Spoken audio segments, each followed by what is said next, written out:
Hey everyone, and welcome back to the channel. Today we're going to be going over the Ant-Man and the Wasp Quantumania trailer. It's not really a reaction because I did watch it earlier, or I would have made it reaction. It's more like a breakdown and just talk about what we see in it and what to expect. Now, as you know, sometimes from seeing the channel, I'm not a big fan of the things the MCU's been putting out recently, but Ant-Man is one of the things that I'm curious to see and to finish the trilogy off, kind of from the old movies that already came out. That and Guardians of the Galaxy Volume 3 are a couple that I'm looking forward to seeing, and hopefully that they finish them off right. But here's our first look at Ant-Man. Then let's get into it. So we won't play it all, but we'll kind of get through, and we kind of just get some things and bring back to his Baskin Robin days. So nothing kind of Ant-Man-y here going on. We get some commenty. Then we get a look at Wasp, and all that stuff. Spider-Man jokes. Then we start getting into kind of what the story is going to be about, and this is where we get into things. So here we got Scott's daughter Cassie Lang, which does not look like the same girl from Endgame. So I don't know if they changed an actress again. So that's like the third different person has played her, but she's going to be playing Stature. I assume they're going to be doing something with the Young Avengers at some point, and so that's who she ends up becoming. And so I guess we'll get the first taste look at that in this. But we get everyone here. Hank and Jan are here. Hope and Scott and Cassie, they're all working on this thing, and they get sucked into the quantum realm apparently. So we get all that. Now this kind of concept, I believe, is based in an Avengers run where Wasp. So I don't know, be spoilery for the comic Secret Invasion, but Janet, the original Wasp, not Hope, the comic Wasp, Janet Van Dyne, she is killed in that attack. Thor ends up having to kill her because they made her into this like bomb. The Skrulls have made her into like this human organic bomb, and so the only way to stop it is Thor to kill her. And so we think she's dead, but then we find out later on that she somehow got into the quantum realm, and that's in the later Avengers run. So she ends up coming back, and so Wasp was stuck in the quantum realm for a while. And this is kind of the same thing that happened in the movie with the MCU's Janet. So I think that's kind of going to be seeing a little bit of parts we're going to be seeing here down here in the quantum realm, like some of these characters. There are people that live down there. What the quantum realm looks like, it's a lot different. It kind of looks like an alien world, which I guess it's kind of an alien world. But then we get some brief glimpses of Kang up here. So if we get a kind of a brief look of Kang here, and just from just brief look of Kang, he looks alright. I do have an issue with what they do to Kang later, but at least in this shot he looks Kangish, so I don't have a problem. I do wonder what they're going to be tying, how they're going to be tying Kang to the quantum realm. Like, that doesn't really, I know they've tied it to time travel in the MCU, so I guess that's how Kang's going to get involved.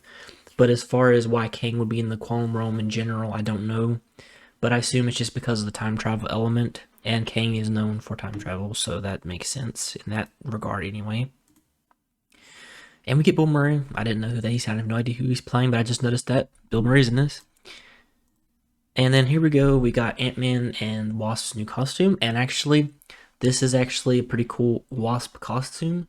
It's got a lot more comic accurate with the colors and stuff. The hair, really horrible. But, I mean, I know Wasp oftentimes has short hair, but that just looks really bad. So they could have done better with the hair. But the costume looks good. And Ant-Man's suit looks, it looks like it's a little upgraded, but it's about the same. But the Wasp suit's really cool. Glad they did that. And I guess this is kind of a look at a Stature suit. I don't know if this is her main suit because she kind of has red or like a reddish black and stuff, kind of similar to Ant-Man's colors. So I don't know if this is just a temporary suit or not. Let me kind of see them all together. Well, I guess she's going with the, I guess it's more purple in this.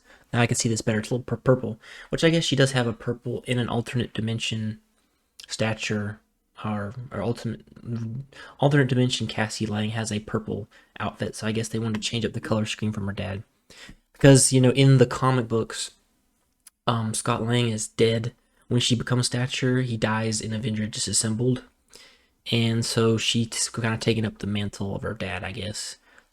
So that's kind of why I guess she took the color scheme, but they're kind of going for something different this time around. So now we get Kang talking to Ant-Man, and the costume seemed alright in another picture, but here's the problem: they didn't give him the blue mask face, and I don't know if this is they're gonna not do it or if they're going to just take it on and off, which sounds like a very MCU thing to do. You know, everyone always has to have their mask off because actors, have to show their face. Heaven forbid you're in character. I don't care about seeing the actor. I want to see the character. Like, that's the way I look at it. But they got these things that they got to see their faces. So that could be why. Or they just don't want to, he doesn't want to wear a mask or something. I don't know. But if they could, or face paint or whatever, or CGI, I don't know.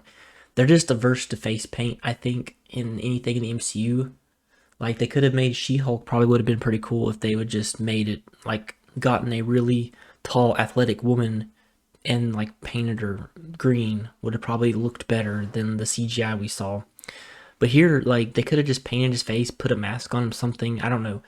So, this bummed me out that they're doing this with Kang, and they're showing his face. But hopefully, they're not. I mean, that's a lot to ask for Marvel, for hope, but hopefully they don't screw this up and they put the mask on, because I just hate when they take the masks off. That bothers me so much. Like, they did it in Avengers all the time too, where they'd always, Spider-Man's just in the middle of the battle and he's taking his mask off because we got to see Tom Holland's face. Or Captain America takes his helmet off because I see Chris Evans very serve. Iron Man, Robert Downey Jr., whoever it is. It's just a little irritating. And that's a side ramble, but Kang looked cool otherwise, and this trailer was looking cool otherwise, until I got to this and I was like, oh, they did it again. Like, can't they just... I don't know. We'll see how it goes, but at least right now, that's really kind of a disappointing feature that we get.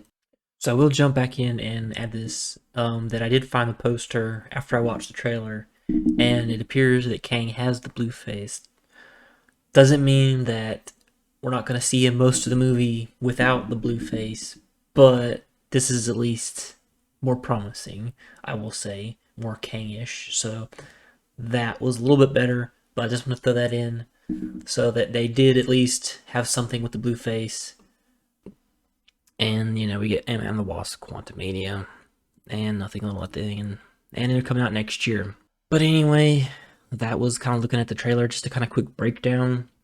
I think that this is, I guess this is going to be setting up the future phases of the MCU, because they've already announced that Kang Dynasty or Kang War or something, Kang Dynasty, I believe, was something they were announcing as another Avengers movie down the line.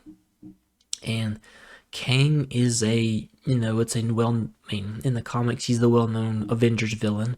So it's cool that they went to that, but obviously with the state of the MCU, I don't know anything going forward is going to be great. But like I said, I want to finish off the Guardians of the Galaxy and the Ant-Man trilogies. After that, who knows what could pull me back in. I'd have to see some changes in how they're doing these things.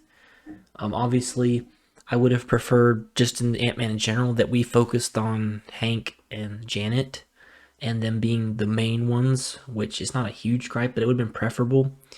Or them being the, instead of Hawkeye and Black Widow, having Ant-Man and Wasp in the first Avengers movie. The only gripe I had that with me, because that's my favorite movie of all time. So that's the only gripe. I would have been really cool if they had the actual original Avengers from the comics, but it was still my favorite movie, so I'm not griping at it too much. It's just a very small nitpick. But as far as this, I don't have a problem with them having the other characters. I just would have been a preference that they had the original. But like I said, other than the Kang look and them not giving him the face paint or mask or whatever route they're going to go with that was really my only gripe. It looked pretty interesting. It's got, some Ant-Man humor, hopefully not too over the top.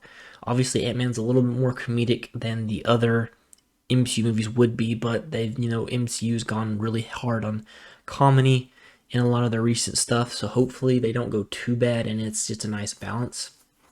The suits look cool. Wasp suit looks cool. Her hair looks bad. But we will see how this goes.